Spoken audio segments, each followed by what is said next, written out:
दर्शनं देवदेवस्य ॐ नमो अरिहन्ताणं दर्शनं पापनाशनं ॐ नमो सिद्धाणं दर्शनं स्वर्गसोपानं ॐ नमो आयर्याणं दर्शनं मोक्षसाधनं ॐ नमो वज्रायाणं प्रभु दर्शन सुख संपदा नमो लोरे सबसाहु। हाँ, जब पार्श्वनाथ भगवान के ऊपर उपसर्ग आया था तो उनकी रक्षा किसने करी? 7 दिन तक तो कमठ का जीव जो संगम देव था, ज्योतिष जाति का देव बना था, पूर्व भाव में पार्श्वनाथ भगवान का भाई ही था,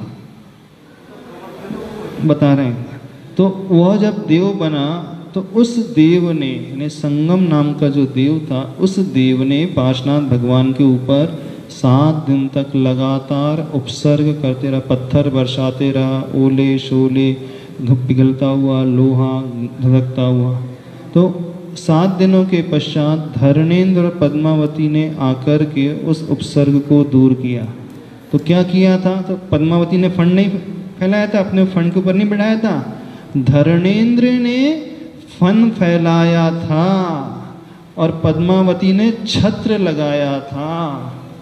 धरणेन्द्र, पद्मावती तो वैसे स्त्री होती है, वो भगवान को तो छू नहीं सकती, मुनि महाराज को तो उठा नहीं, तो धरणेन्द्र ने फण फैला करके प्रभु की रक्षा की थी उन पत्थरों से। हाँ,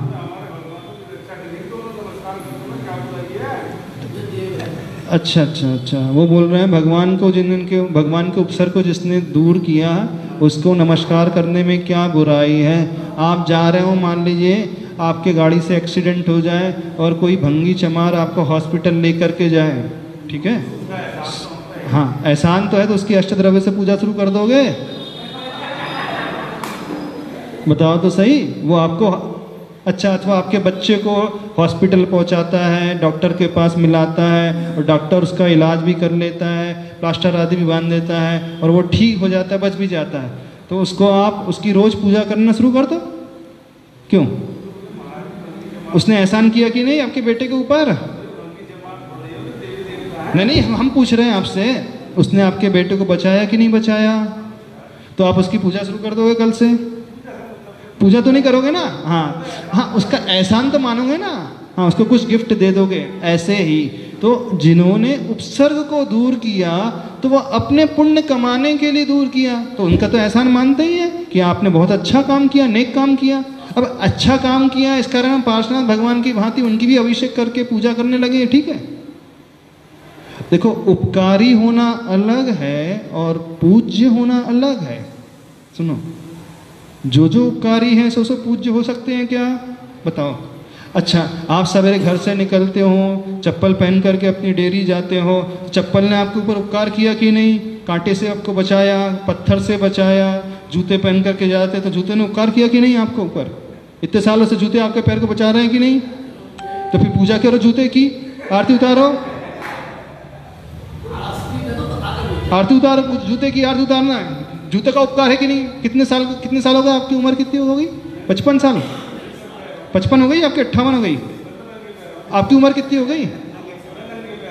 अरे यहाँ नहीं, डेयरी जाते होंगे अपनी ऑफिस, कितनी उम्र हो गई? 55 हो गई? आपकी उम्र कितनी हो गई? 58 साल। तो 58 साल से जिन जूते चप्पल ने आपकी रक्षा की है, वैसा करना, एक फोटो फ्रेम में जूतों की एक जोड़ी जूता, एक जोड़ी चप्पल, बढ़िया, कल से उनको गुलाब के फूल की माला और एक अगरबत्ती और एक दीपा और एक नारियल और एक प्रसाद। अरे हम तो पूछ रहे उपकारी है कि नहीं जूता? जूता चप्पल उपकारी है कि नहीं? कैसे नहीं उपकारी? आपके पैरों की रक्षा कर रहा कि नहीं? क्या गुना? आप ऑफिस पहन के जाते हो, दुकान डेयरी पहन के जाते हो नहीं अपनी दुकान? फिर तो 58 साल से आपके पैरों की रक्षा कर रहे हैं कि नहीं जूते चप्पल? हाँ तो बदले तो जूता चप्पल तो रक्षा करो। तो इस कारण एक पर्टिकुलर जूता नहीं है, सामान्य जूते की तस्वीर लाना और आरती कर लेना, ओम जय जूता देवा। क्यों, क्या परेशानी? ओम जय चप्पल माता। हाँ, क्यों? जूता देवा अथवा चप्पल माता कर सकते कि नहीं कर सकते? क्या परेशानी है? अच्छा बताओ, उपकारी है कि नहीं? नहीं, मैटर जूते चप्पल का तो हम भी नहीं कह रहे। अपन किसका कह रहे हैं? जिसने सुनो तो सही। अच्छा ठीक है, पाषाण आपके ऊपर कोई व्यक्ति तलवार लेकर के आया आक्रमण करने, और एक व्यक्ति आता है आपका ही नौकर है दुकान का, और आपको बचा लेता है। उस जिसने तलवार से प्रहार किया था उससे आपकी रक्षा कर लेता है और अच्छे से आपको सुरक्षित पहुंचा देता है और उस व्यक्ति को मार करके भगा देता है। अब तो उसने उपसर दूर किया, उसकी फोटो बना करके आरती करने लगोगे कल से? जिसने आपकी जान बचाई तो आरती करोगे? देखो, जान बचाई तो उसने आपके ऊपर उपकार किया, तो उपकार का बदला उसकी जो आवश्यकता है आपने पूर्ति कर दी, उसके लिए जो देना था वो दे दिया। लेकिन उपकारी से पूज्य तो नहीं हो सकता ना। उपकारी होना अलग है और पूज्य होना अलग है, दोनों में अंतर समझो आप। सबसे पहली बात, पूज्य जो होते हैं वो अपने गुणों के आधार पर पूज्यता प्राप्त करते हैं, और उपकारी तो कोई भी हो सकता है दुनिया में। कौन उपकारी नहीं है हमारा? देखो, इसी भ्रम के कारण सुनना, हमारा उपकारी कौन कौन नहीं है? हवा भी आपका उपकारी है, पानी भी आपके लिए उपकारी है, रोटी भी आपके लिए उपकारी है, अग्नि भी आपके लिए उपकारी है, कपड़े भी आपके लिए उपकारी है। इसको नहीं समझने के कारण दुनिया में जो हिंदू में इतने सारे देवी देवता इसलिए आ गए हैं। वो अग्नि को भी देव बना देते हैं, अग्निदेव की आरती करने लगते हैं। वो जल को भी देव बना देते हैं, जलदेव की पूजा करने लगते हैं। वो उन्होंने वायु को भी देव बना दिया है, और भूमि को भी देव बना दिया है, और अन्न को भी माता बना दिया है। तो सारे के सारे वहाँ पर उन्होंने उपकारी को पूज्यता की श्रेणी में रख दिया। यह गलती हो गई। दुनिया में जो 33 करोड़ जो देवी देवता माने जाते हैं ना, उन्होंने सिर्फ उपकारी को पूज्यता दे ली। यही गलती होगी, भ्रम यहीं पे आया। तो अंतर समझने की कोशिश करो।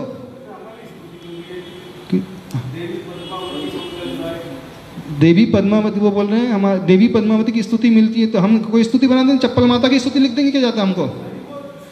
अरे स्तुति लिखने में क्या जाता है? चप्पल माता की स्तुति लिख दें आज? जूता दे दो हम लिख दें आज स्तुति? उसकी स्तुति लिखे फ्रेम करके टांग देंगे, उसमें क्या परेशानी है? कल से स्तुति। और रही बात स्तुति कराने की, सुनो, और रही बात पूजा कराने की, धन शुरू भी करवा देंगे। चप्पल माता की और जूता देवता की पूजा शुरू करवा देंगे।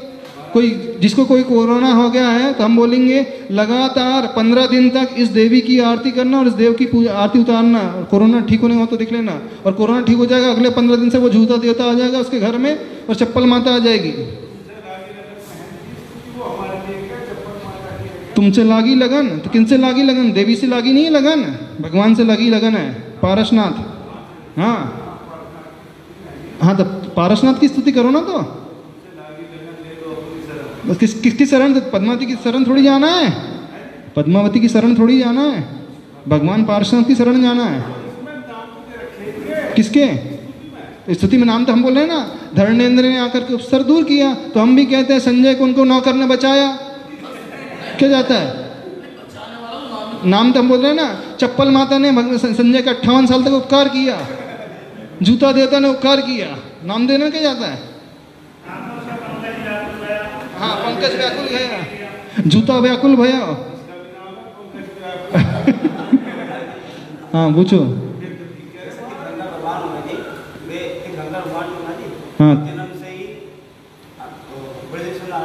हाँ, तीर्थंकर भगवान जन्म से वज्र विशाल नाराज सेनन के धारी होते हैं।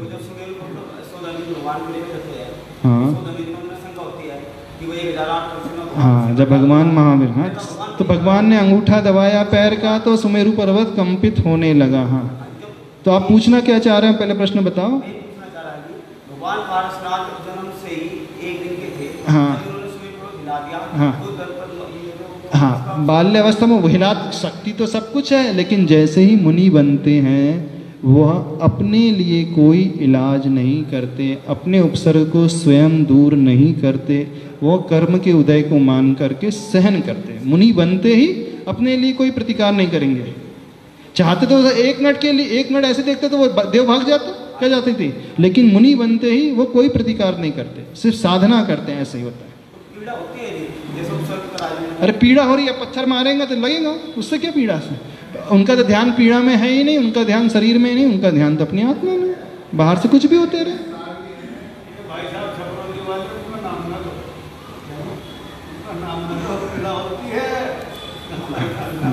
समझ में आया कि नहीं?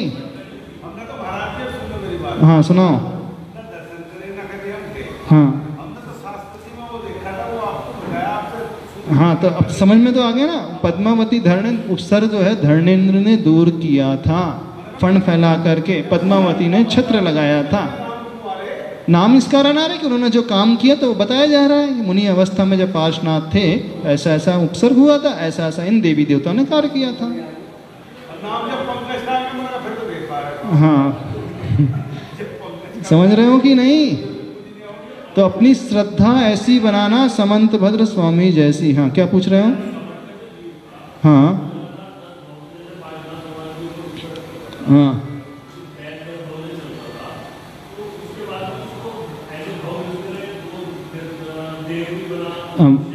देवनी बना। सुनो, कमठ का जीव मर करके जब गया पहली बार तो नरक गया, फिर जा करके वो हाथी की पर्याय में आता है, फिर भील की पर्याय में आता है, फिर नरक जाता है, फिर निकल करके भील बन जाता है, फिर नरक जाता है, फिर कुछ और बन जाता है। लेकिन धीरे धीरे घूमते घूमते फिर वो इस प्रकार का एक तापसी बन जाता है। तापसी बनने के पश्चात वो कमठ का जीव जो था स्वर्ग ज्योतिष जाति का देव बनता है। तो भले ही वो उपसर्ग करते रहा लेकिन हर भाव में पार्श्वनाथ भगवान की क्षमा होते रही। और जो जब जब जब उसने उपसर्ग किया तो उसका परिणाम ये मिला कि उसको नरक भटकना पड़ा। पार्श्वनाथ भगवान ने क्षमा किया, उसका परिणाम है कि वो स्वर्ग चले गए। कई बार ऐसे दुश्मन नहीं होते आपके ही, आप कुछ भी नहीं करो लेकिन वो हमेशा आपकी टांगी खींचते रहते हैं। आप कुछ भी उसके साथ गलत नहीं करो, वो आपके साथ आपको हमेशा गलत ही करते दिखाते हैं, नीचे गिराते रहते हैं। आप हमेशा माफ़ करते हो फिर भी आपके नुकसान करते रहते हैं। तो ऐसे कुछ जीव होते हैं, वो भवो भवो तक वो अपने वैर को लेकर के चलते हैं। जब पार्श्वनाथ भगवान की रक्षा मुनि अवस्था में, मुनि अवस्था थी पार्श्वनाथ भगवान की, भगवान बनने के पश्चात उनके ऊपर उपसर्ग ही नहीं आता है। ठीक है, चलो समय हो गया, 5 बज गए। 4 से 5 का समय हो गया। अब कल से अपना टाइम क्लास का। और कुछ पूछना है? हाँ, तो शास्त्र की पहचान कैसे करें? वक्ता के अनुसार, यानी आचार परमेष्टि यदि लेखक हैं जो राग द्वेष क्रोध लोभ से रहित हैं तो वो ही शास्त्र सच्चे शास्त्र हैं। अब अन्य मतों के जो शास्त्र हैं वो सच्चे इस कारण नहीं है क्योंकि उनके लेखक सरागी व्यक्ति हैं। आगे कुछ रहता है, पीछे कुछ रहता है। जहाँ राग द्वेष क्रोध आदि मौजूद है वो लिखेगा तो पूर्ण सत्य नहीं हो सकता, इस कारण वो शास्त्र सही नहीं होते। ठीक है, आज इतना ही रखते हैं। और किसी को कुछ पूछना तो नहीं है? पूछना तो इसमें भी पूछ सकते हैं, मैसेज भेज देना। चंद्र पूछा बता, कल उत्तर दे देंगे। जावाणी के ज्ञान से सुजय लोकारोक सोवाणी मस्तक धरूं सदा देतु भोग। हे जिनवाणी भारती तो ही जपो दिन जैन जो तेरे शरणा गए सो पावे सुख। तुम पद्मावती को, धर्मेंद्र को, चक्रे सुनी रोहिणी प्रगति वज्र संकला प्रदुत्ता मनोवेगा काली ज्वाला माली महाकाली मानवी गौरी गंधारी बैरोटी अनंतमती मानसी महामानसी जया विजया अपराजिता बहुरूपणी चामुंडनी कुष्मांडनी पद्माए पद्मावती सिद्धायना चेती। जिन शासन यक्षी देवता सेवा का ये सूत्र आचार्य श्री यति वृषभ स्वामी ने दिया है, क्या इसके अनुसार हमारी ये जो जैन देवियां हैं क्या किसी अजैन मंदिर में तुम्हारे लिए आज तक देखने को मिली? काहे को तुम इनके पीछे हाथ धो के पड़ गए? अरे आज तुम इसे निकालने की कोशिश कर रहे हो, ध्यान रखो। जो इनके लिए छेड़ाछाड़ी करेगा, इनके लिए निकालने की कोशिश करेगा, एक दिन वह स्वयं जैन समाज से बाहर निकल के नरकों में जाकर के सड़ेगा। आज जो देवी देवताओं को, जैन देवी देवताओं को, जैन मंदिर में रहने वाले देवी देवताओं को निकालने की कोशिश कर रहा है, चाहे वो कोई घर में रहता हो या मंदिर में रहता हो या किसी आश्रम में रहता हो, एक दिन तुम्हारे लिए ऐसा आएगा कि तुम्हारे लिए भी यहाँ से निकाल दिया जाएगा और तुम जाकर के किसी नरक के बिल में चूहों की तरह घुस करके रहोगे। कोई तुम्हें पूछने वाला नहीं होगा। इसलिए किसी जैन देवी देवता के साथ छेड़छाड़ नहीं करनी चाहिए। ये जैनों के हैं, गर्व से हमें संभालना चाहिए, गर्व से इसका संरक्षण और संवर्धन करना चाहिए। यदि हम किसी जैन देवी देवता को विराजमान नहीं कर सकते, पैदा नहीं कर सकते हैं, तो तुम्हारे लिए इनको मिटाने का कोई औचित्य नहीं है। संवर का पहला मार्ग है मिथ्यात्व को रोकना है, सम्यक्त को नहीं रोकना है। आज तथाकथित लोग मिथ्यात्व को रोकने की बजाय सम्यक्त के मार्ग को रोक रहे हैं। अनायतनों को छाटने की बजाय जिनातनों को छाटने का प्रयत्न कर रहे हैं।